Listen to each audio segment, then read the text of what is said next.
आप सब जानते हैं कि भारत के इतिहास में एक ऐसा टाइम भी था जब तिरंगा उठाना देशभक्ति नहीं, क्राइम होता था। जिस झंडे को आज हम गर्व से लहराते हैं, उसी के लिए लोगों को लाठियां खानी पड़ी, जेल जाना पड़ा और गोलियां तक खानी पड़ी। लेकिन जो बात ज्यादातर लोग नहीं जानते वो ये है कि तिरंगे की सबसे बड़ी लड़ाई उसके रंगों को लेकर नहीं हुई थी, बल्कि उसके बीच बने एक चिन्ह को लेकर थी जिसे आप रोज देखते हैं। और ये लड़ाई थी हमारी आजादी की लड़ाई के दो सबसे बड़े नामों के बीच में।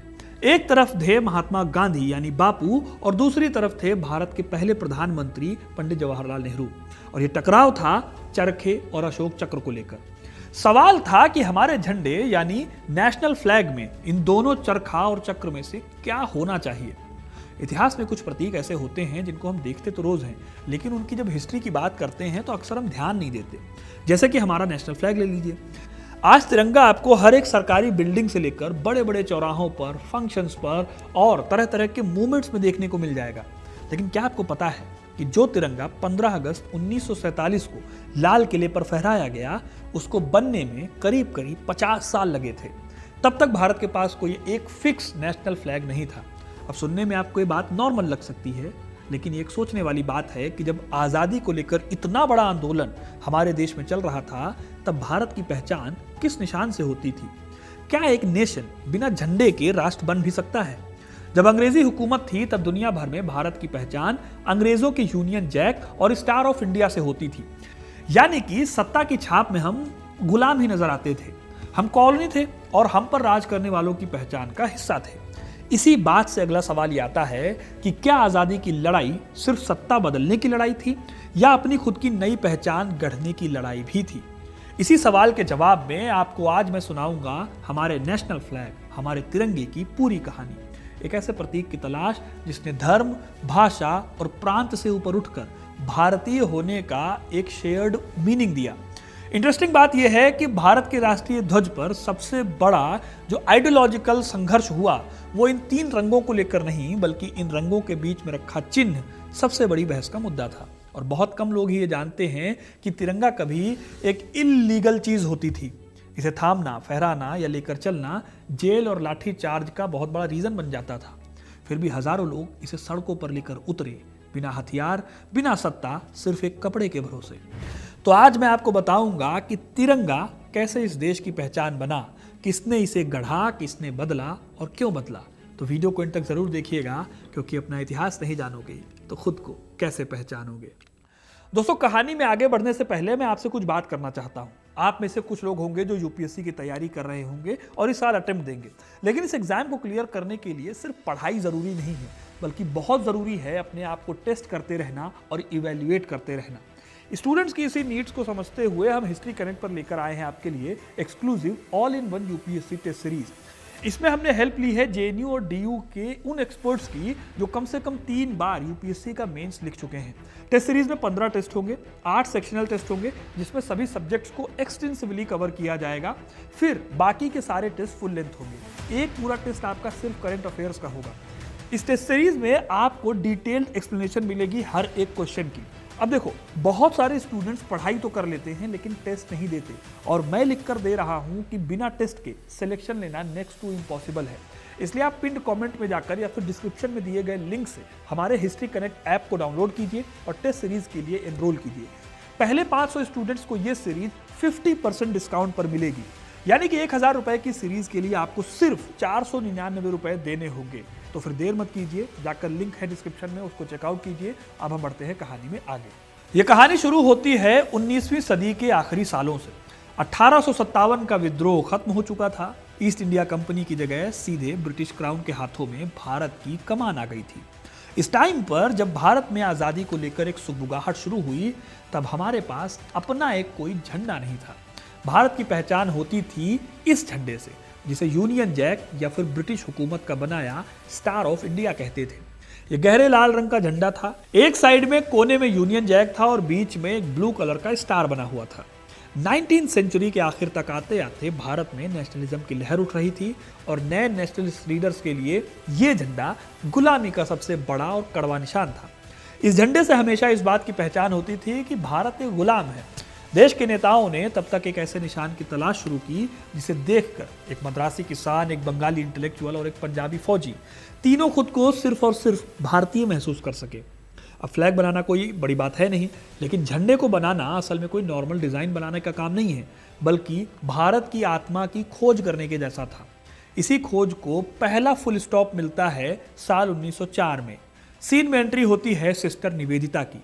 सिस्टर निवेदिता स्वामी विवेकानंद की स्टूडेंट थी। इन्होंने एक बेहद रेवोल्यूशनरी फ्लैग का कॉन्सेप्ट सामने रखा। इसे कहा गया वज्र ध्वज। इस झंडे में लाल रंग के बैकग्राउंड पर पीले रंग का वज्र बना था। वज्र असल में देवराज इंद्र का हथियार है। ये अस्त्र महर्षि दधीची की अस्थियों से बना हुआ था, इसीलिए वज्र को त्याग और अजेय शक्ति का प्रतीक माना गया। इस झंडे के दूसरे किनारे पर वंदे मातरम लिखा हुआ था। सिस्टर निवेदिता का मानना था कि भारत को अपनी जड़ों की ओर लौटना चाहिए। इस तरह से अपने देश के लिए झंडा बनाने की एक वैचारिक, एक आइडियोलॉजिकल शुरुआत हो चुकी थी। लेकिन अभी और भी माइलस्टोन आने बाकी थे। ये पहला पड़ाव था। 1907 में भारत से हजारों किलोमीटर दूर जर्मनी में इंडिया की एक महिला ने मानो धमाका कर दिया। जर्मनी के स्टटगार्ट शहर सेकेंड इंटरनेशनल सोशलिस्ट कांग्रेस चला रहा था। यहाँ पर दुनिया भर के रिप्रेजेंटेटिव अपने अपने देशों के ध्वज लेकर आए थे। इस बीच इंडियन रेवोल्यूशनरी मैडम भीकाजी कामा ने देखा कि वहाँ इंडिया का अपना कोई फ्लैग ही नहीं है। उन्होंने वहाँ पर एक झंडा रेडी किया और पहली बार विदेशी धरती पर एक तिरंगा झंडा फहराया। ये इंटरनेशनल स्टेज पर भारत के झंडे का पहला पब्लिक डिस्प्ले था। इस झंडे में ऊपर हरा रंग था। जी हाँ, आज की तरह नहीं, ऊपर हरा रंग था, बीच में केसरिया और नीचे लाल था। केसरिया पट्टी पर वंदे मातरम लिखा हुआ था और इसके साथ ही 8 कमल बने हुए थे जो उस टाइम के 8 ब्रिटिश इंडियन प्रोविंसेस को रिप्रेजेंट करते थे। मैडम कामा ने इसे भारतीय स्वतंत्रता का ध्वज बताते हुए ये मैसेज दिया कि भारत अब खुद को एक कॉलोनी नहीं बल्कि एक उभरते हुए राष्ट्र के रूप में देख रहा है। लेकिन ये तो शुरुआत भर थी, सफर अभी और भी लंबा था। 1916 के आसपास एनी बेसेंट और बाल गंगाधर तिलक ने होम रूल मूवमेंट शुरू किया। इस दौरान एक और झंडा सामने आया। इसमें 5 लाल और 4 हरी पट्टियां थी और ऊपर के कोने में यूनियन जैक भी था। इस झंडे को आप डिप्लोमेटिक समझौता भी मान सकते हैं एक तरीके से। दरअसल इस टाइम तक भारत के मेन स्ट्रीम लीडर्स अंग्रेजों से पूरी तरह से देश को छोड़कर चले जाने की बात कर ही नहीं रहे थे। इंडियंस इस टाइम पर डोमिनियन स्टेटस की मांग कर रहे थे, यानी कि ब्रिटिश एम्पायर के अंदर ही ऑटोनॉमी की डिमांड हो रही थी। लेकिन गरम दल के बाकी क्रांतिकारियों को यह बात हजम नहीं हुई। झंडे में यूनियन जैक का होना ही उनके लिए अपमान था। वो पूर्ण स्वराज चाहते थे, उनको कोई डोमिनियन स्टेटस नहीं चाहिए था। इसी बीच में एक ऐसे शख्स की एंट्री होती है जिसे आज की डेट में हम तिरंगे का असली आर्किटेक्ट मानते हैं।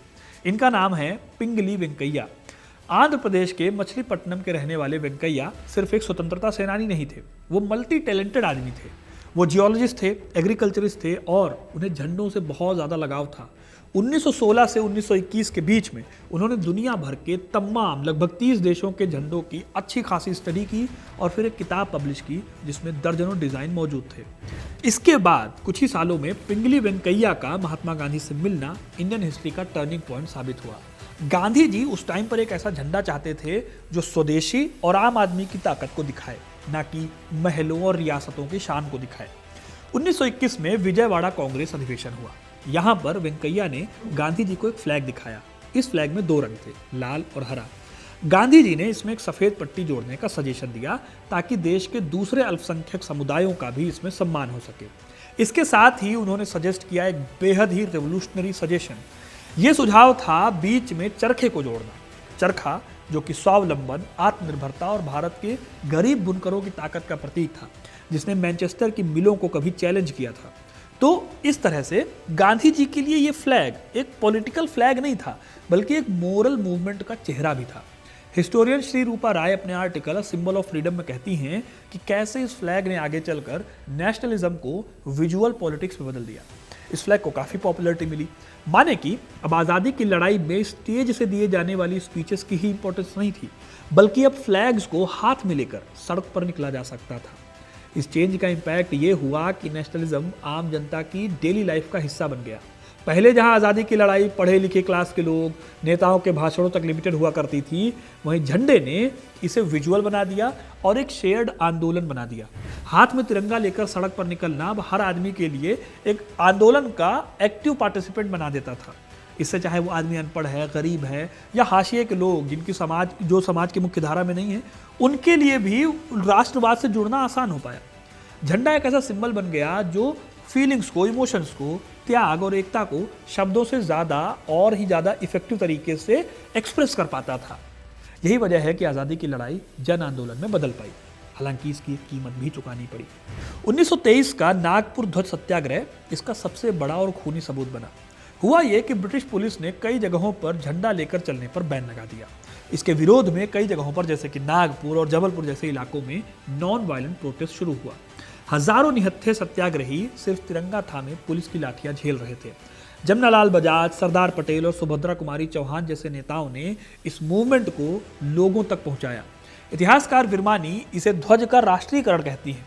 यही वो दौर था जब तिरंगा एक सूती कपड़े से बढ़कर भारतीयों के आत्मसम्मान की पहचान बन गया। पुलिस झंडा छीनती तो लोग अपनी शर्ट फाड़कर उसे झंडा बना लेते थे। फिर साल 1931 में कांग्रेस के कराची अधिवेशन में एक और इम्पॉर्टेंट चेंज आया। इस अधिवेशन में रंगों को लेकर चल रहे कम्युनल कंट्रोवर्सीज को खत्म कर दिया गया। पहले जो रंग धर्मों को रिलेट करते थे, उनकी अब डेफिनेशन को बदल दिया गया। केसरिया रंग को अब हिंदू धर्म की जगह साहस और बलिदान का प्रतीक बनाया गया। वही जो सफेद पट्टी थी उसको सत्य और शांति का प्रतीक कहा गया और हरा रंग बन गया सिंबल उम्मीद, भरोसे और फर्टिलिटी का। हालांकि जो बीच में नीले रंग का चरखा था वो अभी भी अपनी जगह पर बना रहा था। दोस्तों, ये वही झंडा था जिसने 1942 के भारत छोड़ो आंदोलन के दौरान पूरे देश भर में अंग्रेजों की हालत खराब कर दी। अरुणा आसफ अली ने जब गोवालिया टैंक मैदान में झंडा फहराया तो ब्रिटिश एम्पायर की नींव हिल गई। हर रेलवे स्टेशन, हर कचहरी और हर सरकारी इमारत पर तिरंगा फहराने के लिए 15-15 साल के बच्चे गोलियां अपनी छाती पर खा रहे थे। तिरंगा अब सिर्फ एक निशान नहीं रह गया था, बल्कि मौत को मात देने वाली एक जिद बन चुका था। फिर आता है वो साल जिसने भारत की सदियों पुरानी गुलामी की बेड़ियों को काट दिया, साल 1947। आज़ादी की दस्तक सुनाई दे रही थी और सबसे बड़ा सवाल था कि आज़ाद भारत का अपना ध्वज कैसा होगा। इसके लिए डॉक्टर राजेंद्र प्रसाद की अध्यक्षता में एक फ्लैग कमेटी बनाई गई। इस कमेटी में ही वो इंटरेस्टिंग डिबेट हुई जिसका जिक्र मैंने आपको वीडियो की शुरुआत में किया था। पंडित जवाहरलाल नेहरू, जो कि एक ग्लोबल व्यू पॉइंट रखते थे हर बात को लेकर, उनका मानना था कि नेशनल फ्लैग को आर्टिस्टिक तो होना ही चाहिए, पर साथ ही साथ टेक्निकली सिमेट्रिकल भी होना चाहिए। उन्होंने ही सजेस्ट किया कि चरखे की जगह फ्लैग में अशोक चक्र को रखा जाए। नेहरू का ये लॉजिक काफ़ी प्रैक्टिकल भी था। उनके हिसाब से फ्लैग के दोनों साइड चक्र तो एक जैसा ही दिखेगा क्योंकि वो एक सर्कल है, लेकिन चरखा एक साइड से सीधा दिखेगा और दूसरी साइड से उल्टा दिखाई देता था। दूसरी सबसे बड़ी बात यह थी कि अशोक चक्र अशोक महान के धम्म चक्र का सिंबल था। यह अपने आप में जस्टिस, मोरालिटी को तो सिंबलाइज करता ही था, साथ ही साथ अखंड भारत के गौरवशाली इतिहास को भी दिखाता था। तो नेहरू ने इस फ्लैग को लेकर ये लॉजिक दिए, लेकिन इस प्रस्ताव से सबसे ज़्यादा कौन दुखी हुआ? महात्मा गांधी। उनके लिए चरखा करोड़ों गरीबों की धड़कन और अहिंसा का हथियार था। उन्होंने यहाँ तक कह दिया था कि अगर ध्वज से चरखा हटा दिया गया तो मैं उस ध्वज को सलाम ही नहीं करूँगा। अब ये बेहद इमोशनल और टेंस सिचुएशन थी। इस चरखे वाले तिरंगे की भी अपनी एक हिस्ट्री थी जो कि मैंने आपको बताई। तो हो सकता है कि महात्मा गांधी को लगा हो कि आगे चलकर भी पहचान बनेगा, लेकिन आखिरकार नेहरू, मौलाना आज़ाद और दूसरे बड़े नेताओं ने गांधी जी को बड़े प्यार से समझाया कि ये चक्र भी मूवेबिलिटी और प्रगति का ही प्रतीक है। ये लगातार चलते रहने का संदेश देता है। फिर तमाम बहसों के बाद 22 जुलाई 1947 को संविधान सभा ने इस नए स्वरूप को सर्वसम्मति से एक्सेप्ट कर लिया। डॉक्टर राधाकृष्णन ने उस ऐतिहासिक दिन सभा में जो व्याख्या दी झंडे को लेकर, वो आज भी हमारे रोंगटे खड़े कर देती है। उन्होंने कहा, केसरिया रंग वैराग्य और निस्वार्थ सेवा का प्रतीक है। हमारे नेताओं को भौतिक लाभ से ऊपर उठकर काम करना चाहिए। सफ़ेद रंग प्रकाश और सत्य का मार्ग है जो हमारे आचरण को रास्ता दिखाएगा, और हरा रंग उस मिट्टी से संबंधित है जिस पर हम सब निर्भर हैं। अब आप कमेंट करके बताओ कि ये एक्सप्लेनेशन आज के नेता किस हद तक फॉलो कर रहे हैं। फिलहाल आगे बढ़ें तो डॉक्टर राधाकृष्णन ने अशोक चक्र के बारे में एक ऐसी बात कही जो आज के डिजिटल युग में भी उतनी ही सटीक बैठती है। उन्होंने कहा, ये चक्र न्याय के शासन का पहिया है। भारत को अब उन पुरानी रूढ़ियों में ठहरना नहीं है, उसे निरंतर बढ़ना है और आगे चलते रहना है, क्योंकि ठहरने का मतलब मौत है और गतिशीलता ही जीवन है। फिर 15 अगस्त 1947 को जब पंडित जवाहरलाल नेहरू ने लाल किले पर इसे फहराया तो वो सिर्फ एक नई सरकार का उदय नहीं था, बल्कि एक सोई हुई सभ्यता का दोबारा जागना था। आज़ादी के बाद के दशकों में तिरंगे के रूल्स को लेकर बहुत ज़्यादा कड़ाई थी। सालों तक आम नागरिकों को अपने घर पर झंडा फहराने का हक नहीं था। यह अधिकार सिर्फ सरकारी इमारतों तक सीमित था। लेकिन नवीन जिंदल नाम के एक इंडस्ट्रियलिस्ट ने इस नियम को चुनौती दी। उन्होंने 7 साल तक लंबी कानूनी जंग लड़ी। उनका लॉजिक था कि झंडा फहराना हर नागरिक का मौलिक अधिकार है। साल 2002 में सुप्रीम कोर्ट ने उनके पक्ष में फैसला सुनाया और भारतीय ध्वज संहिता को बदल दिया गया। अब तिरंगा सिर्फ वीआईपी इमारतों की शोभा नहीं बढ़ा रहा था, बल्कि हर आम भारतीय के घर की छत की शान बन गया। हाल ही में 2021-22 में भी संशोधन हुए, जहां पर पॉलिएस्टर और मशीन से बने झंडों को भी मंजूरी दी गई। हालांकि इसको लेकर हिस्टोरियंस और जो खादी लवर्स हैं उनके बीच में आज भी डिबेट चल रही है। कुछ लोगों का मानना है कि इससे गांधी जी की खादी वाली जो सोल है, आत्मा है, वो कमज़ोर हो रही है। और सरकार का तर्क है कि इससे हर घर तिरंगा जैसे जो मूवमेंट हैं उनको बहुत बड़े लेवल पे कामयाब किया जा सकता है। दोस्तों, तिरंगे की ये यात्रा 100 सालों से भी लंबी है, जो हमें सिखाती है कि ये फ्लैग कोई बस एक छोटी सी चीज़ नहीं है, ये एक जीवित दस्तावेज है जो भारत की बदलती पहचान के साथ खुद को ढालता रहा है।